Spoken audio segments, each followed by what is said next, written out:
Sports podcast.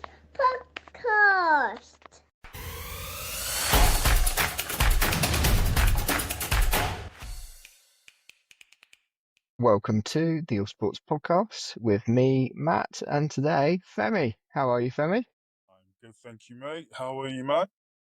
All good. You requested it last week that we listed you in preferential order. I To mean, make that happen, we had to get rid of the other two. poor management of talent right there. Poor management of talent. But, I'm glad you understood the way your bread has been buttered. So, a pleasure to be here, mate. Good stuff. Loads to get into from the weekend. We will start off in Paris at Roland Garros. And what a men's final. Like, oh, it was amazing, man. It was so good. Like, I watched the whole game as well. Like, I sat down and watched. That's a big time commitment. What was it, 5.5 hours total? Yeah, 5.5 hours. I mean, obviously a couple of breaks here and there, but I think at the start, I probably missed the first few minutes because I was there, but I wasn't really there. Just like going through the whole game, we're talking about the creme de la creme, two of the very best. Like, and they put on a show. Like, Carlito was special, man. He was brilliant. And I think that's probably the best I've seen Sinner play. In all honesty, like, that's the best I've seen him play. From start to finish, where he, made his dominance felt. The times during that game when Alcaraz had no answer for him. It's just the momentum kept swinging both ways. It was like a boxing fight. Literally, both fighters just going back and forth, back and forth, back and forth, and they were hitting some extraordinary short shots as well. Like, I really enjoyed the back and forth, but it's the respect I love about tennis that was on real show throughout the whole game. A lot of fair play from both sides. I think it was the part where Alcaraz hit the ball and then it went out of play, and then Sinner, basically said, nah, it was actually in, and then, the ref called it. Similar on Alcaraz's side as well. So, like, Yeah. I proper. saw it, and it was Alcaraz it was two sets all. Alcaraz had broken, and it was like 15. He was 30-15 down on Sinner's serve, so a huge opportunity, and the umpire didn't call it. The line judge didn't call it, and Alcaraz said, "No, that was good. It wasn't out. Yeah, really good sportsmanship." Something interesting I found is that obviously the number 1 and 2 seeds in both the women's and the men's finals, which is quite interesting that the talent prevailed at either side of the draw. No upset. No upset, and it felt like a changing of the guard that Djokovic has done, and it felt like Djokovic has realised these guys are another level now. Yeah. I think the Djokovic of 10 years ago would have definitely got through the Sinner match, or at least taken it to 5. I mean, what was it, 3 sets? Sinner, beat him in 3 Yeah, sets. he hadn't dropped a set. He hadn't dropped a set until the final. And he kept that run going as well because he won 2 sets over Alcaraz. And when Alcaraz won the first one, I love the celebration as well. My goodness. He just does this. The fans like, and it's crazy as well because it's like he's literally about to lose the game. He was down point to Sinner 3 match points. And then 3 when match points. he won that game and he won the set, it was that celebration, that calm coolness, and that aura that he's got. He excites me, from a sports personality standpoint. Like, he just excites me. Like, you want to root. And at some point, even the fans were rooting for Alcaraz as well. Like, just you can hear them going, Carlito, and it's just a testament to the sort of players they are. And I think both players can play in any era. Like, I think they're that good. That's probably, the third best final I've ever watched ever in tennis. I think first place goes to, Federer, Nadal, 09, Wimbledon, and then second. 08, yeah. Sorry, 08. And then second place has to go to, I think it was the Australian Open with Djokovic and Nadal. Probably that was the longest final ever recorded. Yeah, it was. Yeah. So, but third place has to go to them two. And what's crazy about it, that's their first final. Literally, that is the first final they've ever played. Yeah. Against each other. The first of many, we can confidently say. It was so good. Like it felt so good to be a tennis fan, man. Not many finals make me think, "Wow, the sports is in good hands." But that genuinely, made me smile, made me so happy. It made me. You understand that tennis, has a long way to go. There was something interesting though. It wasn't. Sometimes I watch it and it's who makes the least unforced errors. And I was playing squash last Friday night, and you can't go for you can't take a quick and easy point like Alcaraz was doing with his drop shots. 7 successful drop shots, ridiculous. Again, Sinner, crazy. But you can't do that. You've got to earn the right to win a point sometimes and build that point structure. And it's exactly the same in tennis. You can't just go for the big winner without creating the space on the court to do so. And that's what Alcaraz was doing really well when he was kicking that slow, loopy serve out wide to set himself up for having the space in the rest of the court. It was impressive to watch. But yeah, what I was going to say is the amount of unforced errors, they went down from 35 combined in the first set to just 26 combined unforced errors in the fourth set, which is insane. It's like such a small amount of errors by both players because they were hitting winners. To win a point, you had to hit a winner, and that was what was really impressive about this final. Yeah, both from both men, literally winners, winners. I was rooting for Alcaraz, but dude, there were certain shots in the play, and I marveled at them. I was like, oh, yeah, you can't. He is so. So I good. know we said about obviously the drug stuff, but his technical proficiency is impressive. He is. Alcaraz has got a bit more of that grunt that Nadal had, but the technical proficiency that Sinner has got at 23 years old is a real mix of Federer and Djokovic. Yeah, He's not Federer because Federer's was just beautiful, but yeah, whereas Federer. Sinner's just playing perfect tennis shots. Yeah, I don't think we'll ever see a player as silky as Federer, man. He was fake on the court. He was so fake. Some of the trick shots, like, and he made it look so easy as well. It was just something that was so cool, man. But yeah, I think these two are going to dominate tennis for years. Like they have a lot. They will be winning a lot of trophies. Like There's also a lot of daylight between them no, and the rest. yeah, It's not like the big four, Andy Murray's day. We joke about it, and Andy Murray himself, I imagine, probably jokes about it too, and he knows he's not.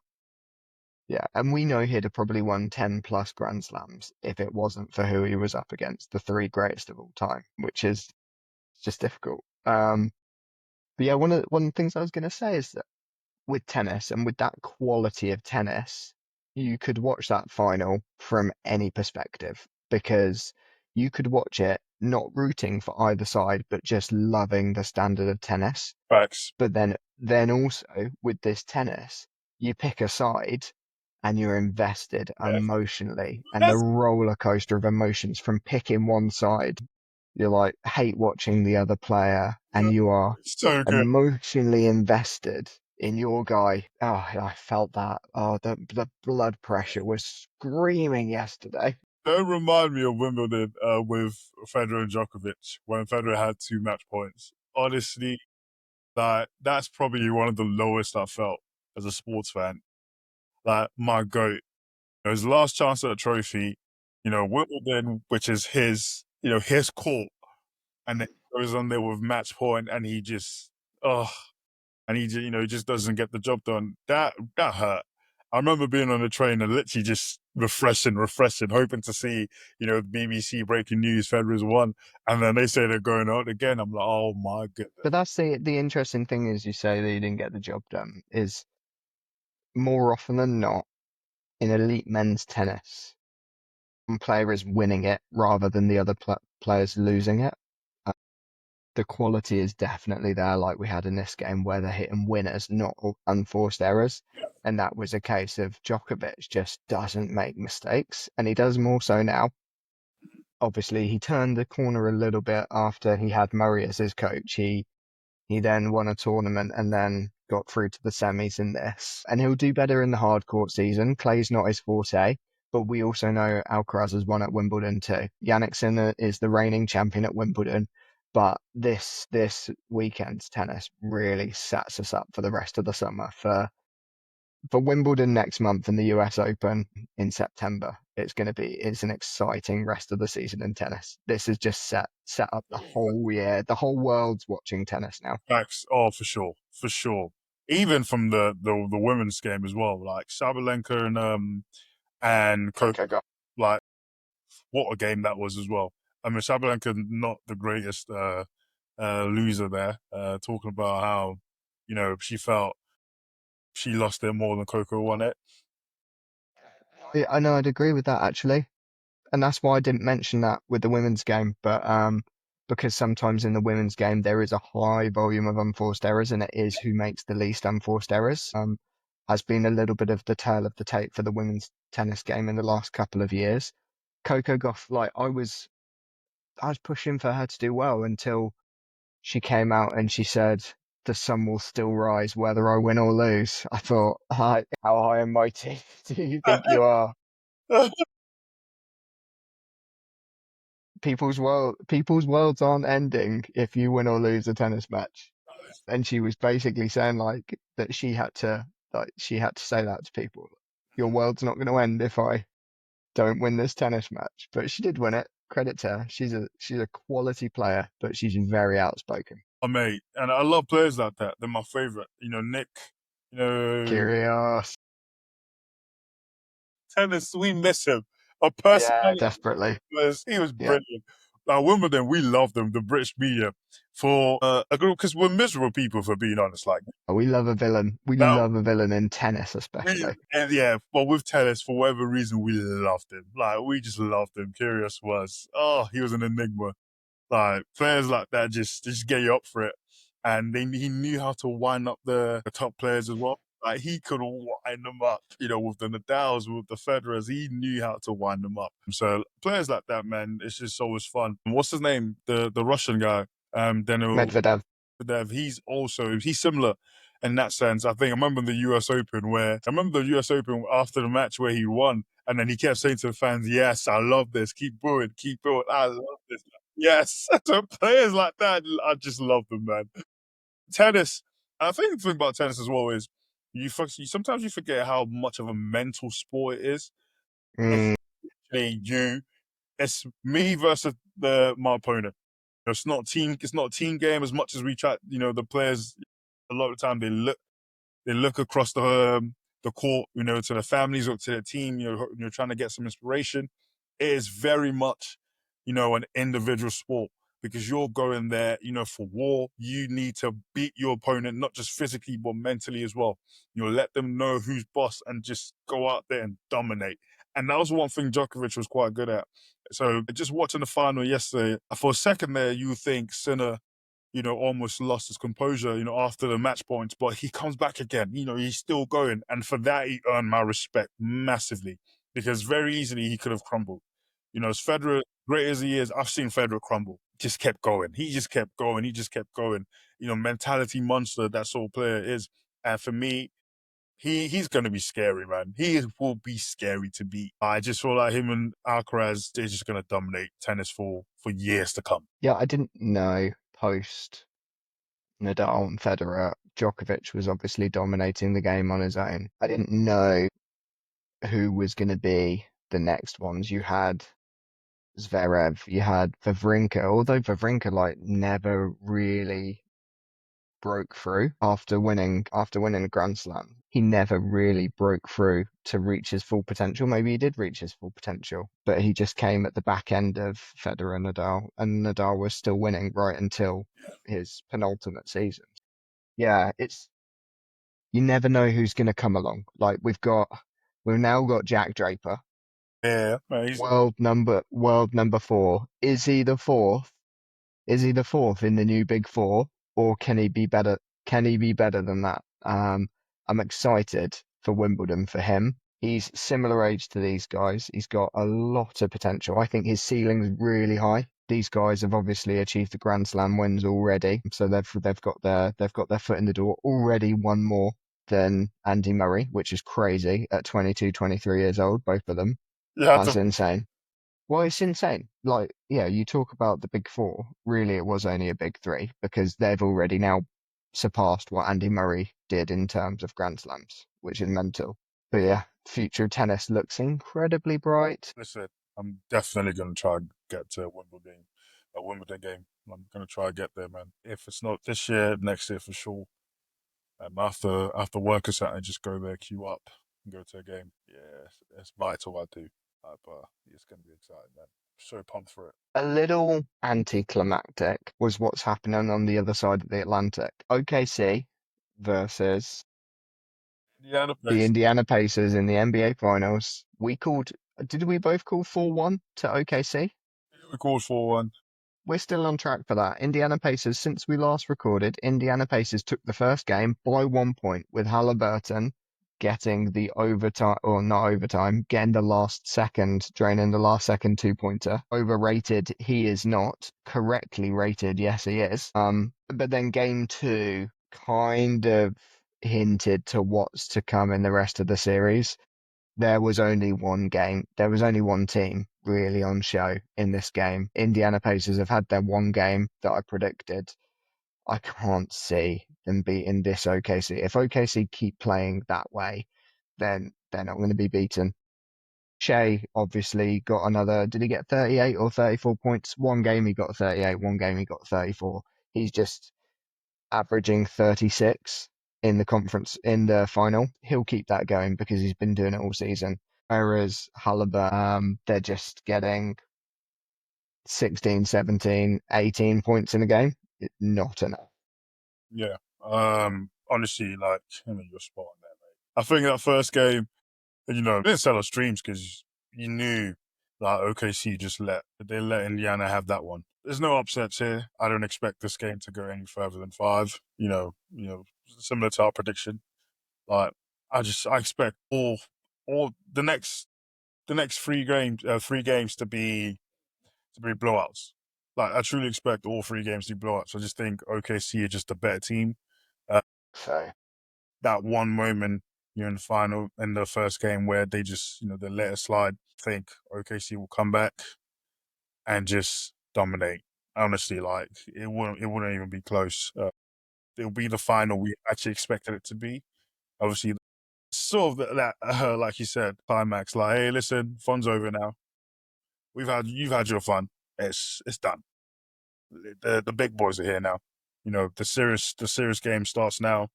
So go home. It was fun while it lasted. Everyone had their, the excitement, celebrations, all of that. But this is wrapped up, man. Wrap it up. I think Halliburton top scoring with 17 points that's concern. In the first game as well, and they won. 14 points in the first game. I think the top scorer was Siakam, and I don't even think he got over 25. I think he must have got like 18 or so. Yeah, first game he got 19. Like no one's hit 20 points for the Pacers in the 2 games. Like, it's not. I'm not looking for. Like, I'm not looking for. I watched a bit of it and I just thought, what am I doing here, man? It's the challenge with it is we've spoken about it before.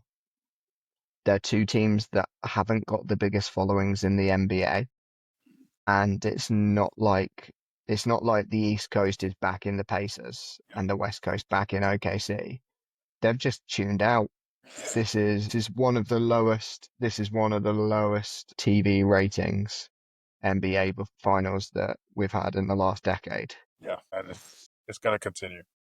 It's a shame. It's a shame for Shea, Gilgeous-Alexander's OKC because they've been so dominant this year and they deserve the eyeballs. But yeah, they need it maybe next season. Like if they go to try and repeat like Celtics were doing this year, and that boosted the viewership significantly this year for Boston Celtics. So maybe they need that. Like you've got to build up some sort of momentum season on season. So we'll see. But yes, this is really anticlimactic NBA finals compared to how explosive the first round of the playoffs was and how physical it was. This has been very, very mild. Yeah, yeah. I mean, listen, OKC fans are definitely not complaining. For them, they don't care, whether it's exciting or not. They've got a trophy. I mean, not yet anyway, but they're gonna get a trophy, and to them, that's all that matters really. If we're talking the OKC days of Kevin Durant, Westbrook, James Harden, at least you have stars. You have some top ballers. I think the biggest name in the series is pretty much SGA, and he's not that much of a big name. Nor is Halliburton. No, both sides. Halliburton's created his own hype, and his dad has created his own hype.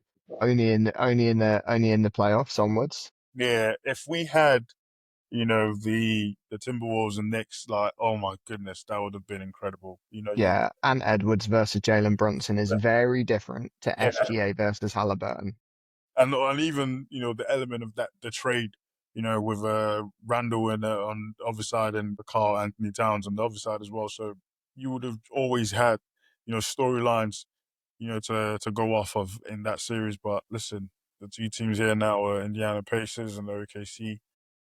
I don't know how you excited. There's no rivalry there. There's no big names, no star power. It's just it's what we call pure hoops, like pure basketball. We talk about Canadian SGA, and this is where they actually suffer, is that he is Canadian. We talk about the NBA needing A an star. all-star American to be the new face of the NBA. It doesn't happen with a Canadian. It doesn't happen with a Slovenian. Unfortunately, 300 million Americans need an American, which Listen, proven in the past. if Cooper Flag if Cooper Flag Come on, now you're talking. Here we go. Come on, Mavericks. he comes into the NBA and he dominates. Oh my goodness. Like we are talking we're talking ratings on another level. Yeah, well let me just give you the stat. It's the lowest ratings. It's the lowest rating since 1988, the first game at the finals. Since like this, I mean that's since what record start being taken. Yeah. Yeah. It's rough. It's rough. But listen, I mean they're pure 20% decline year on year. wow. And last year we were talking about the ratings going down. Still, The ratings were down for the season, but the finals were all right. yeah. The finals was Celtics and Dallas. Was it? Pretty sure it was also down year on year last year. So if it's worse this year, then it's not. It's not getting any better. I mean, listen, it's good from a competitive standpoint. You got pure basketball players. Like this is hoops. This is for the basketball purists. Like these are for people who love the game of basketball. You know, being played on a high level, and if both these are teams that you have to beat them in 4 games, and no team did that. They won their games. They beat other teams 4 times in the series. They're here. Still got to give them the respect. Like I said, it's not exciting. It's not pretty. Damn, it is effective. Just to circle back on it, the 2024 at Celtics Mavs, it was 11.3 million average viewership, down from 11.6, so down 300,000. So it's only a 2.8% drop. Whereas this 20% drop year on year is significant. Yeah. Wow. Dang. Tough times to be an NBA fan. Tough times. It's a matchup. It's a matchup thing. We know New York Knicks Lakers is what's going to drive it. But also Cooper Flag at the Mavs is definitely going to help. Yeah, we've got some big stories next year. Really looking forward to it. Mavs will be fine to get to the playoffs. I just want to skip forward to like February, March next year. See where we're at. See where we're at with the league this time next year. This time next year, bold prediction for Prediction for this time next year. Finals this time next year. Goodness me. Celtics OKC. Woo, that'd be good. But actually, OKC are heads and shoulders above every other team in the West. I think for the East next year, I don't think the Celtics make the finals, largely because Jason Tatum still recovering from his injury. He's still going to be out for quite some time. I think he's going to miss a large portion of He'll be back at Christmas, November, December time. That's okay. Jaylen Brown needs to deliver, and then Tatum comes back at the right time. He's still gonna need to, recover a bit. Like he's not gonna be Heck as of a story that'll be next year if he does. uh, ifs and buts. I just don't see it. Oh yeah, we're future predicting next year. It's all ifs. Fair. But for the East, I've got to go with it's a bold claim, but I've actually got to go with the Knicks. Yeah, I thought you'd say Cavs or Knicks. Nah, Cavs, they're not. They just don't. They ain't got it. Like you losing the first round after being the first seed. Like, Yeah, they need an all-star. They need an all-star. They need someone that's a match winner. They've got a team. They don't have a match winner. barring a trade, any getting traded to any of the top teams in the East, I fully expect the Knicks to be in the final next year. I think they'll take them. The league needs that. We know the league needs that. Yeah. The league needs the Knicks or the Lakers to be in at least the conference finals. Yeah, I just thought OKC will get a lot better. The Lakers, I think they're getting old. LeBron's not going to be, it's going to be year 23. I just don't see how he continues to perform at a high level. I mean, he's been good for the last couple of years, so obviously you can never count him out, but like, no, he can't continue this form, man. He's been one of the better players in the league for the last 3 or 4 years. He hasn't been one of the best players in the leagues for the last 2 years. Yeah, that's fair. That's a fair call out, I'd say. But yeah, I fully expect. But still, bums on seats, merchandising. So as long as you can hold on to that golden goose. You got Luca as well. He will perform. You know what I mean? So, and Mavs. I don't write them off. I don't write them off in the playoffs next year. They'll make the playoffs. I don't write them off in the playoffs next year with Luca because he can score 50, 60 points. If you've got someone in your team that can score 50 or 60 points in a game, then you can go very far. Yeah, facts. Yeah, big facts. I agree with that. And Denver is still, we forget they're still a really good team. Like, Nugs, Jokic, yeah. They took the OKC to 7 games. The only team to take them 7 games. And, yeah. You've spoken about it quite a bit. You were saying that they were the one team that could challenge OKC. And they proved it. Listen, if they did one bench scorer, like if they had a really good bench. You actually backed them, didn't you? You called them. You predicted it. I thought they were going to make it incorrectly, but yeah. They could have. I mean, 7 games can go either way. Goes either way at 3-3. Yeah, you're right. I just think, given if you had the right piece to that team, I think they could come back. They definitely have the right players. I mean, it's just now they've obviously got the new coach, with very little experience, but he's come into the playoffs and he's done what he's done with this team, and he did really well. So I fully expect. I'm calling the Nugs for NBA Cup next year. Interested. It's a one game. As a one-off game. Yeah. As a one-off game is my guy in the league at the minute. But the thing about one-off games, though, that could also go it could go either way. Like, it wouldn't even surprise me if neither team make into neither the OKC or Denver make into the final. Like, I get that, the idea of the cup games. Who saw the Bucks come in with Doc? See Doc Rivers coming now. Like, I mean, one trophy he's won in years. I mean, he's kept him in the job. He's extend that contract. There you go. Nah, man. Listen, can't believe they extended This that. is how fickle. We'll segue into football now, but this is how fickle sport is. That sometimes you just fluke a trophy and it keeps your job. Like we had Eric Ten Hag kept his job by the skin of the FA Cup win last year, and then it was just okay, you've kept your job, but we'll see how you do in the first few months of the new season. It felt like for Ange Postecoglou at Tottenham that, you've won UEFA, however, see how you do for the first couple of months. And if the form's bad, that he was going to go. I think if that's how you're viewing the manager for next season, then they probably need to go. So I think it was probably the right decision. Well, I wasn't interested in, that was a massive shock. I mean, it wasn't a massive shock, but I guess I was more surprised that Tottenham made the right decision. That was the bit. That was the bit that surprised me. If anything, like Tottenham making them that the right decision, because it is the right decision. United should have done something similar. Like you have a whole season, to watch a manager implement his ideas, and he hasn't done that. He flukes a final, and you think he's the right, he's the right manager. It makes no sense. Like people also forget that United, about were lucky to even get through the semi-final to Coventry, because they literally could have lost in the last minute. Coventry scored the goal, but it was offside. So it's like, how do you go from that to winning a trophy and thinking United are back, and that's the manager you would like to back? Football is a mad game. Can't base off your whole future or your whole season, on one game, and you know that's what's got them in the hole they're in right now.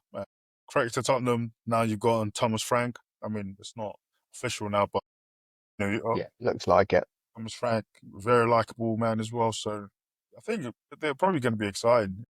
Yeah, and I think Brentford run their club in a very good way. And I had some funny thing about Tottenham prior to them winning, obviously, that they are one of the best run clubs in the league. Obviously, wage bill super low, even lower now without Kane. Super low wage bill, also best stadium, arguably the best stadium in the country, if not in Europe. Certainly the most advanced stadium in Europe, if not one of the most in the world. And so ticket revenue incredibly high, hospitality as well as conferencing incredibly high. And then also you don't have to pay out on win bonuses. But that's now not as funny and not as true now that they've won UEFA. However, it was a nice look. Listen, Tottenham. I think commercially they're not, but they're not great. They're not a massive club, but they generate a lot of revenue. I think they're one of the top, they're one of the top revenue generating clubs in the world.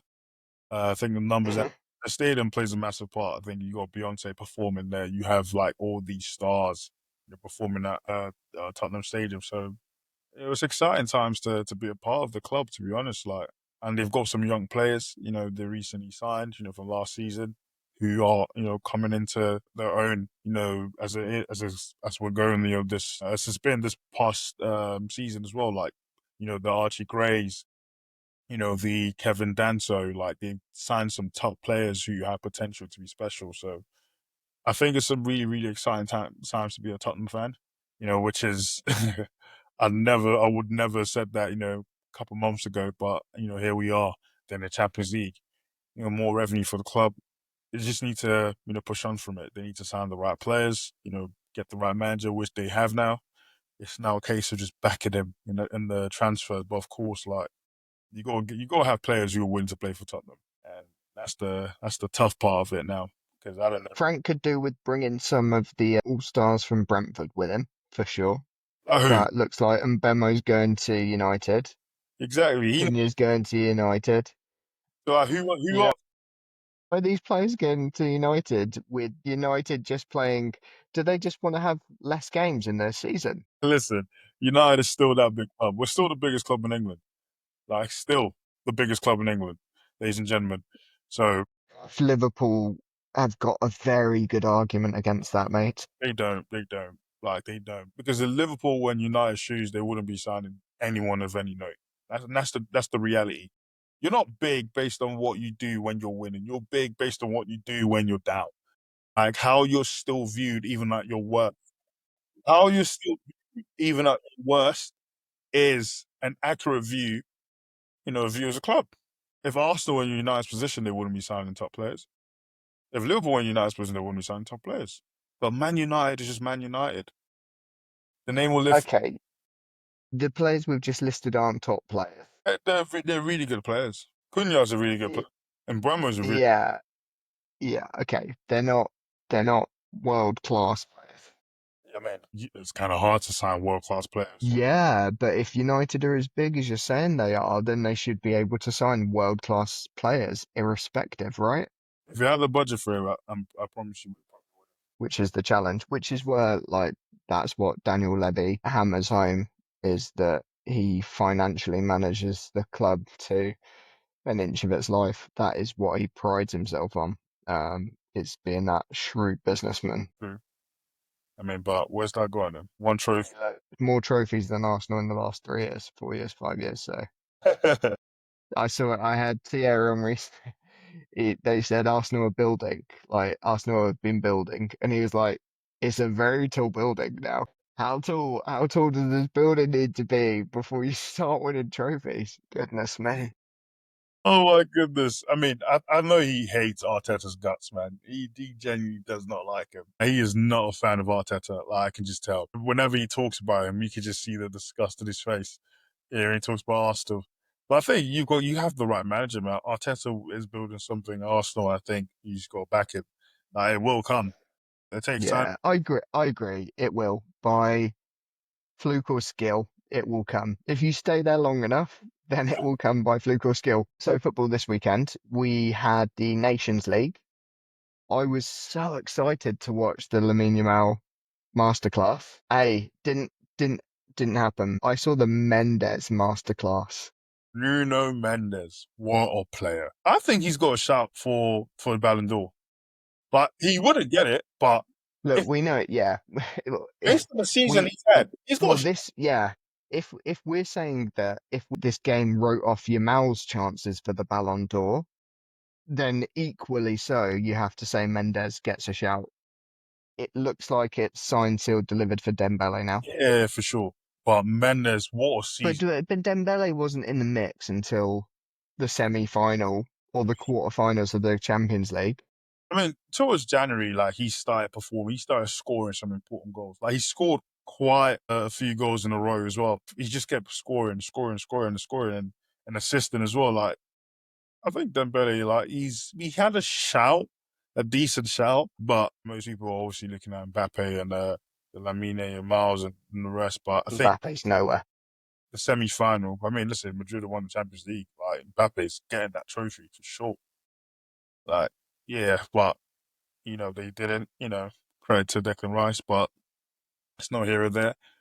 I still think Dembele definitely, but Nuno Mendes was brilliant. Like all season, he's been brilliant. Like he scores goals. He's so technically gifted as well. Like he's silky with the ball. He's the best left back we've seen since probably Alaba or Marcelo. Like he's just that good. Like and he's an exciting player to watch as well. And he locked. Vitinha's stock rose, obviously, He wasn't that with good. his performance in the Champions League final and then his performance in the Nations League final. Performing in finals counts. Yeah, yeah. So if he doesn't win it, he's certainly going to get bumped up the rankings. Yeah, I think he makes what top 15. I know about top. I think top 10, top 5. Vitinha makes top 10, top 5. I don't think he does. I don't think he's ahead of Rafinha. I don't think. Yeah, I like Rafinha's a good shout for it. Salah, hello. Yes, Salah, absolutely. Goodness, I know as a United fan that through gritted teeth you spit out the name Mo Salah. You got to give it to it. Like Salah's definitely in there. If he had made it into the semi-final of the Champions League, I actually think he would have won. He probably have a better shout. Winning the Ballon d'Or. If he had made it into the semi-final, I think Salah. Well, hello, Sport Bible backing me up. His odds have dropped. Vitinha's odds have dropped from 50-1 to 12-1 for the Ballon d'Or. So yeah, he'll certainly have jumped up the rankings. I told you it's about these finals.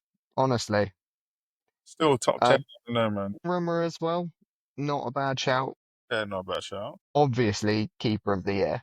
Yeah, for sure. Yeah, for sure. He's been brilliant. Him in pens and him in the semi-final against Arsenal was outrageous. Yeah. They just didn't look like scoring against Donnarumma. Yeah, he's that good. Yeah, I think. Yeah, I don't know. Like, even Neves has got a shout as well. Like, he's been probably not on the same level as One game. He had one game this season. Neves, Joe Neves. So I think he was decent as well. Like, he's a machine. Reminds me of Verratti. But I don't know, man. Vitinha, like, he's good. Like, don't get me wrong, he's really good. But maybe I can't wrap around my head that he was at Wolves and he was just some, random guy. And now we're giving him Ballon d'Or shouts. Like, I don't. Same with Moutinho, was at Wolves. Incredible talent. There are a lot of Portuguese players at Wolves or from Wolves or have passed through Wolves. Incredible talent. Like watch what happens next with Ait Nouri. So Ait Nouri's now gone from Wolves to Man City, just signed today, 31 million. Signing. I think that will be the signing of the season. I genuinely believe that will be the sign. I really wanted him in United. Not just go into the Man City squad rotation. That's the danger. Do you know what's crazy is Pep said, we're jumping around with football a little bit, but it doesn't matter because this is apparently the off season for football, which is mental. Pep said, I want a smaller squad or else I'm leaving. Yeah, and he signed like 5 signings later and no one leaving later. Oh, listen, he's Signings are decent. a lot. I mean, Scott Carson's. I saw Scott Carson's left Man City. listen, if Scott Carson's leaving them, they're definitely getting rid of some key players. I mean, Grealish is probably going to leave. Yeah. I don't know how he's going to fit Foden in that squad. If you're getting the players that you're signing now, I genuinely don't know how he's going to fit Foden, but that should be interesting to see. I know the press will be all over that. If it was United, that would be making a lot of making news quite a bit, but obviously City, United, not really in the same ballpark when it comes to commercial clubs, but I still think that'd be interesting. Not having Foden start for City, there'll be a lot of talking points from that. Well, it was pre the Euros, 2 years ago now. The Foden stock was at an all-time high, and then in the Euros he didn't quite deliver. Came back to City and quiet start, and then has never gone on again. I don't know what it's going to take. What it's going to take for him to find his form again. I guess he just needs to be playing first team football. Yeah, I think he needs Hard with Pep to get your name on that team sheet. I think City have gone with murder as well. Like signing Jack Grealish for 100 mil and trying to get one offload. Trying to offload him now that's crazy. 100 million Great British pounds, the finest of the King Sterlings. 100 million of those, and you're just gonna what throw him to Everton like that? I can't believe it. That's crazy, man. This is what I'm talking about when I say United is the biggest club in England. Because if United had signed a player for 100 mil, we wouldn't stop talking about it. Pogba, massive example, but I'm not even going to get into that. Well, we got a comment on the live chat. Man United typically have ruined every last superstar they've signed. So yeah, Man United is Man United. I would agree with that, Master. Just Bruno Fernandes. What happens next with Bruno Fernandes? Watch this space. Is he staying? What's your... Absolutely staying. What? Bruno's staying for sure. You sound more confident than he does in the press. Bruno's staying. Why is he talking like this in the press? What did he say? He needs to stop talking. How frustrating that would be if an Arsenal player was talking like this. Like there's options on the table for me. What did he say? Bruno's always said if the club want him to stay, he would stay. That's a fact. We want him to stay, we're keeping him. What? Fam, 100 mil. Saudi literally put a bid of 100 mil for Bruno and we said no. And you think we're just going to sell him to some random club? For what? For who? Chance. Bruno stays. Bruno absolutely stays. I think he does, but it doesn't, yeah. What's he saying? He's not said anything outrageous in my view. Bruno's absolutely staying, man. He said winning for Portugal is different. It is. Absolutely is. Like, what? You've had such a poor season, at your football club. Of course you want to send... Winning football matches is different. He's winning referred to it. Nah, come on, man. Sometimes we forget these players are humans as well. Like, you want to leave toxic environments like that after losing the final. It's good to be away from the football club. And that's not even saying it from perspective of, just me as a United fan, but even just anyone. Like, you want to be away from a toxic environment like that where you've had such a poor season. You've had critics, you've had the club legend, slating your name in the press. Roy Keane talking about what does he contribute, how he needs to do more, and you are playing your heart out. The fans appreciating, but you're still losing. So it's like come on, you want to be away from that. When you're winning with your country, it's always a good good way to take the pressure off things. It's difficult. He got his head turned a little bit with that Al Hilal bid. It was like 80 million came in for him. It's a decent bid at 30 years old, a very decent bid. And he's obviously had a look at 700 grand a week. I mean, listen, sometimes you got to remember, like, how are you going to replace him? Like, you are going to need to sign someone equally as good. Yeah, I know you say that, but with his contributions, he was still in the bottom 5 in the league and didn't win a trophy. So One player you can't. say replace him like he's winning you stuff. It's not like, yeah. Yeah, but you also got to factor in he's won us games. He's your most important player, yeah, but I don't think he's not delivering for you, or the club's not delivering with him. So I don't know. I don't think the club's delivering. I'd cash in. I'd cash in. Let's start a new era at United. Well, that whatever new era was starting starts with Bruno Fernandes. But it starts with Bruno. Exactly. Do you think it starts with the 30-year-old, or do you think it starts with someone mid-20s, Starts with English? Like, who are United historically? Mid-20s, English, through the academy. That's what United were. That's what United. stop that. Femi, that's what United were. And which English player, mate? Other than Rooney, and he wasn't from the academy. We took him from Everton. Other than Rooney, who's that star English player? Beckham, Scholes, Well, Nicky Butt, Gary Neville, Phil Neville, Gary Neville and Phil Neville. Gary Pallister. Gary Neville and Phil Neville star players. Wow. Hey? The bar must the bar. Okay, Phil Neville's not a star player. I'm talking about what United was built on. This was what United was built on. Hey, Cantona. Eric Cantona is definitely not English. Last I remember. Yeah, but he wasn't the backbone of United. Absolutely was the backbone of United at his peak. Eric Cantona was the backbone of United. He put United on his back. What are we talking about here, man? What? He was an enigma. An enigma. He wasn't. What a player, man. What a player.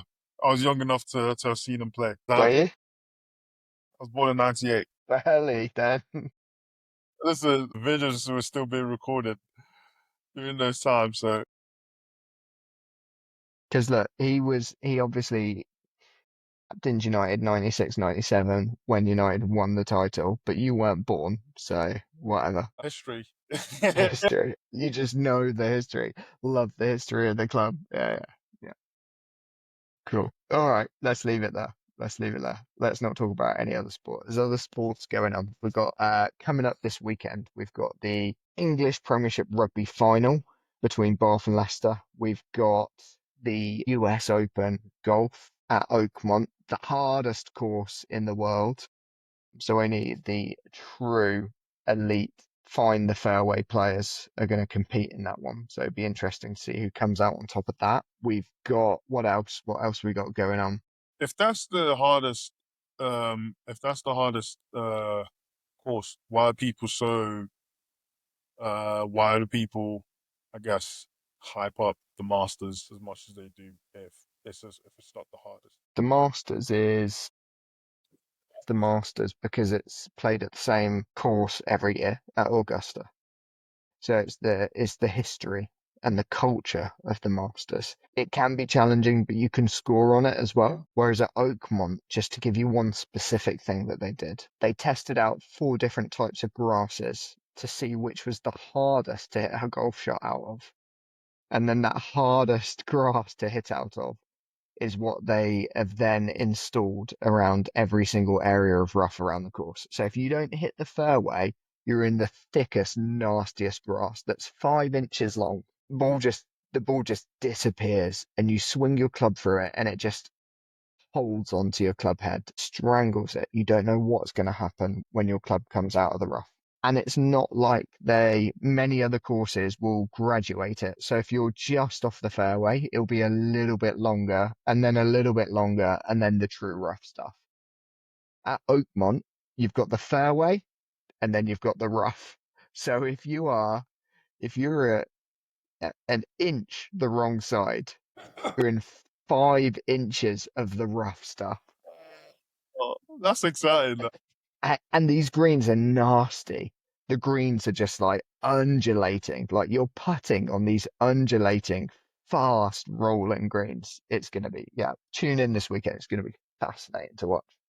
A real test of like the 6 inches between the ears as well. That's exciting. It's really Yeah. It's going to be fascinating. Off the back of the French Open last weekend, to follow it up with the US Open this weekend, we have been really treated to a truly special June of sport. We've also got the Canadian Grand Prix at Montreal coming up this weekend. Don't know what's going to happen. Canadian wildfires at the moment are a little problematic in Montreal. The visibility is really poor. We've had delay to the proceedings in Montreal before because of forest fires and weather, so don't know if they'll do the same this time around, but expecting a little bit of a procession for McLaren in Montreal before we then head back for the second part of the European tour for Formula One calendar in the summer. So that happens off the back of the Canadian Grand Prix. So quite a bit going on next weekend. Obviously, the NBA continues. We're expecting a rout now for OKC. So next time we tune in, I assume they'll have won the following 2, if not 3 games. I think the third game is actually on the Monday night. So maybe we'll be recording on the final game. But if you have enjoyed listening along, you can like and subscribe on YouTube and Spotify. If you want to get in touch, email us at allsportspods@gmail.com and we will catch you on the next one. Cheers. Cheers. Thank you.